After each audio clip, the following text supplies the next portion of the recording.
हो सकता है कि आपको प्रकाश की कमी दिख रही हो, क्योंकि अंधेरा जीवन में भी है, तो यहाँ पर अंधेरा होने से कोई फर्क नहीं पड़ता। हवा से बात करते हाईवे और जाम से लदे ओवरब्रिज को पार करते हुए हम पहुंच गए बौद्ध को खोजने मजनू का टीला। मजनू का टीला दिल्ली में स्थित है। यहाँ पर तिब्बती यानी जो तिब्बत के रहने वाले बौद्धिस्ट हैं, वास्तविक बौद्धिस्ट, वो यहाँ पर एक सामूहिक रूप से हैं।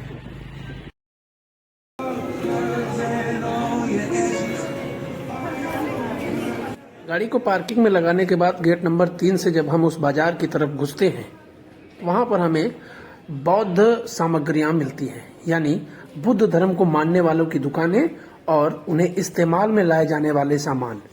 ये वही बौद्धिस्ट हैं जो तिब्बत से पलायन करके 1960 के दशक में भारत आए थे।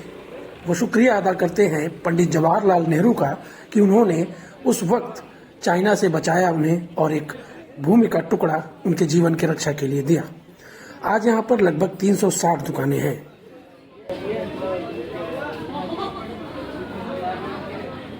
मोदी जी के सपनों का भारत धूल फाँक रहा है।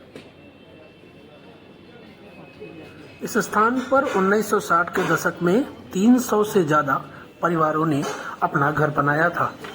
उस वक्त के तत्कालीन प्रधानमंत्री पंडित जवाहरलाल नेहरू ने उन्हें इस स्थान पर रहने के लिए जमीन का टुकड़ा दिया। इस बात को बताते हुए एक महिला भावुक हो गई। कैमरे के सामने न आने की शर्त पर उसने जो कुछ भी बताया हम आपको आगे के वीडियो में बताते हैं।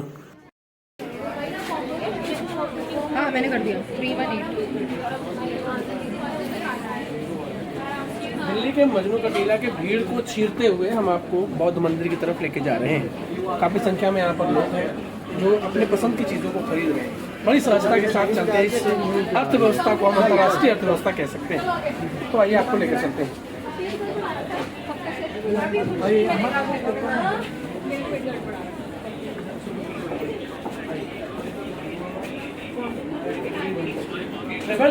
ट्रैवल एजेंसियों के लिए ये ऐसा एडवर्टाइजमेंट बोर्ड है जो आपको दूर से ही चमकता हुआ दिखाई देगा। पीछे भी कई जगहों पर ऐसा दिखा। आगे बढ़ते हैं बौद्ध मंदिर की तरफ।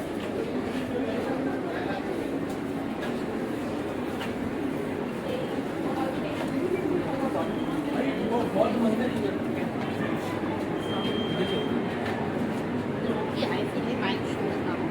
बौद्ध मंदिर की तरफ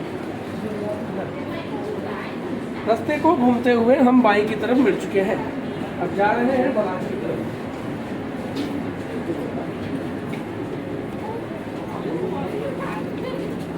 इन सकरी गलियों को देखकर ये लगता है कि हम बनारस की गलियों में हैं, लेकिन वास्तविकता ये है कि ये दिल्ली का मजनू का टीला है। मजनू का टीला के तंग गलियों को चीरकर हम मंदिर की तरफ आगे बढ़ रहे थे। इस बीच हमें बिचौलिए से भी सामना करना पड़ा।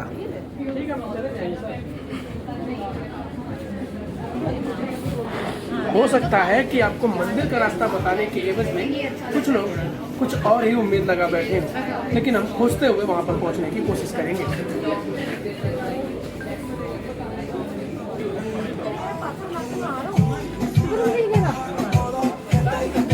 कुत्ता भी मालिक की वफादारी कर रहा है।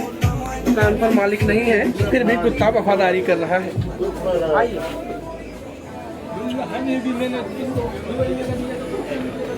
हो सकता है कि इन गलियों को देखकर बनारस याद आ रहा हो, लेकिन वास्तविकता यही है कि ये दिल्ली का मजनू का टीला है।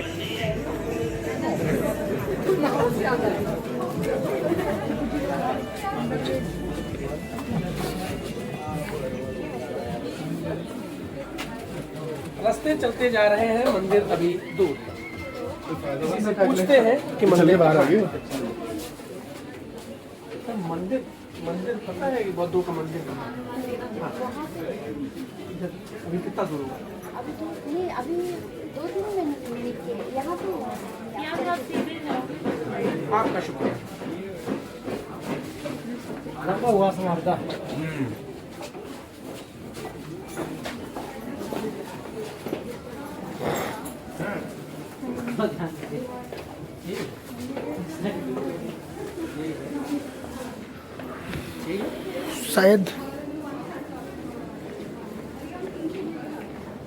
शायद हम मंदिर पर पहुंच चुके हैं।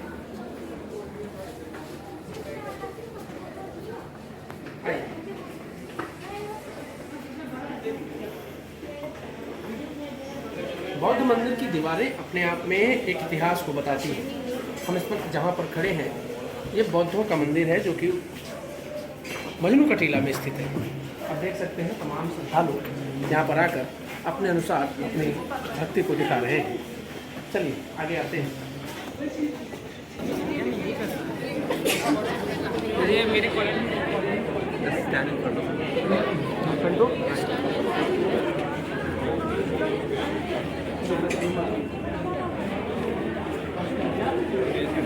मंदिर के मुख्य द्वार पर आपको हम लेकर आ गए हैं। हमारे साथ आपकी ये यात्रा थोड़ी सी खिंची होगी। तंग गलियों में आपको थोड़ी सी दिक्कतें भी हुई होंगी, आने में तो हमें भी दिक्कतें हुई, लेकिन मंदिर जाना है तो जाना है। दिल्ली के मजनू कटीला के प्रसिद्ध बौद्ध मंदिर में हम पहुंच चुके हैं। यहाँ की दीवारें आपको खुद ब खुद यहाँ के आस्था के विषय में बता रही होंगी। बौद्ध शांति का प्रतीक है। वो ध्वज किसी पर विजय का नहीं बल्कि शांति का प्रतीक है। जब भी हम किसी ऐसे स्थल पर आते हैं जो कि किसी धर्म से जुड़ा हुआ होता है तो वो हमें अपनी तरफ आकर्षित करता है। इसी परिक्षेत्र में ये मंदिर यहाँ पर दिखाते हैं।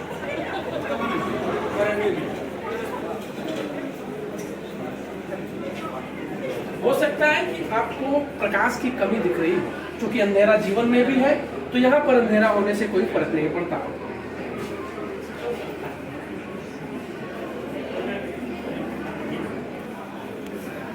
जैसे ही आप अंधेरे को चीरते हुए किसी प्रकाशवान स्थान पर आते हैं तो आपके चेहरे भी जगमगाने लगते हैं। उसी क्रम में हम भी आए हैं।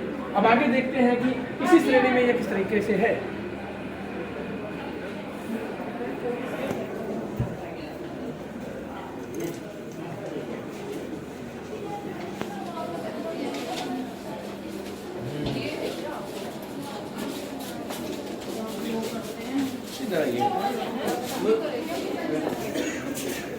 ये क्या है हमें नहीं पता, लेकिन जो भी है इसके बारे में हम जानने की कोशिश करेंगे। इसका प्रभाव क्या होता है, ये मंदिरों में इस प्रकार से लगा क्यों है, इसके बारे में यहाँ के लोगों से हम जानने की कोशिश करेंगे।